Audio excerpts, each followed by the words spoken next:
Kung isa kang beginner runner or andito ka na sa running era mo, huwag mong kalimutan to. Sa mga di nakakaalam, ito'y electrolytes. Ito'y asin, pink Himalayan salt, or pwede ring asin na sea salt lang, pwede rin rock salt, ganon. Kung bakit ko ibinabahagi ito ulit, kasi naranasan ko kahapon na mag-cramps for the first time sa iilang buwan kong pagtakbo.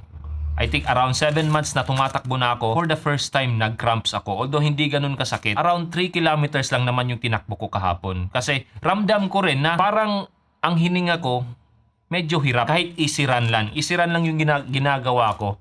Medyo hirap siya. Mabigat yung katawan ko. Tapos yun nga, yung mga paa ko, naramdaman ko nga na nag-cramp siya after ng takbo ko. Now, after ng mag-cramps ako around siguro mga 2 or 3 hours after nun, nagkaroon din ako ng sakit sa ulo or nagka-headache ako. Then, napaisip ako, ano bang nangyari? Hindi naman ako sinisipon. Wala din akong lagnat. Kinagabihan, na-realize ko nga, baka electrolyte imbalance yung nangyari sa akin. Kasi, noong December 31, yung takbo ko, umabot ng 4 na oras. Although, hindi naman talaga takbo lahat. Jog, tapos walk, kasi sumasakit din yung tiyan ko noong araw na yon. Yun nga, umabot ng 4 na oras yung 26 kilometers ko na supposedly dapat mga 2 oras, 2 hanggang 3 oras lang. Sa 4 na oras na yun, grabe yung pawis ko.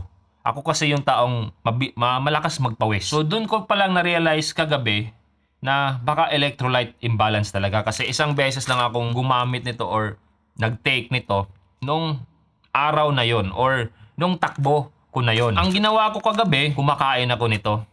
Hindi ko siya, hindi siya kinakain totally, pero ginunguya ko siya. Instead na lunukin ko siya, hinahayaan ko siyang, or ginunguya ko siya hanggang mag-melt. Tapos, hinahayaan ko na ma-absorb siya ng ugat na nasa ilalim ng dila natin. Siguro after mga 30 minutes, nakaramdam na ako na medyo gumagaan na yung pakiramdam ko or nawawala na kahit papano yung headache. So after ng 30 minutes, mumunguya na naman ako nito. Nabawasan na naman yung sakit. Hanggang siguro mga 2 oras din yon, talaga na totally nawala na siya. So yun, napaisip ako, electrolyte imbalance talaga yung nangyari sa akin. Ito ang ginagamit ko. Pink Himalayan salt or yung typical na rock salt, sea salt, pwede rin. Bale, ito yung lalagyan ko. Pink Himalayan salt siya. Kung meron naman kayong pambili, makikita nyo sa mga influencer, mga vlogger dyan na mga runner, usually nagtitimpla sila ng electrolyte powder before ng kanilang takbo. Katulad nito, electrolyte powder to. Brand is Dr. Berg. Gaya ng pinakita ko dati, meron itong calcium, magnesium chloride, sodium, saka potassium. So ang pinaka-importante dito para sa akin is yung potassium na 1,000 milligrams. Tapos magnesium din na 120 milligrams. Yung asin naman, yung sodium, hindi naman masyadong problema yan kasi meron tayo nito. Pero kung wala ka namang potassium na powder or electrolyte na kagaya nito, kumain ka lang ng saging. Pwede rin yan.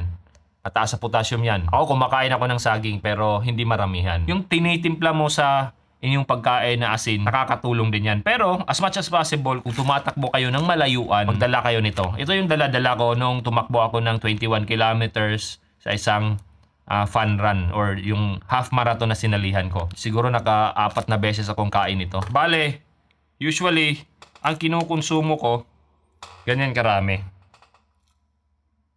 Ayan. Pinaka-minimum 3 beses sa isang araw. Ganito karami yung kinukonsumo ko sa isang subuan. Kasi kung mapapansin nyo, may mga taong naa-admit sa mga hospital dahil sa electrolyte imbalance.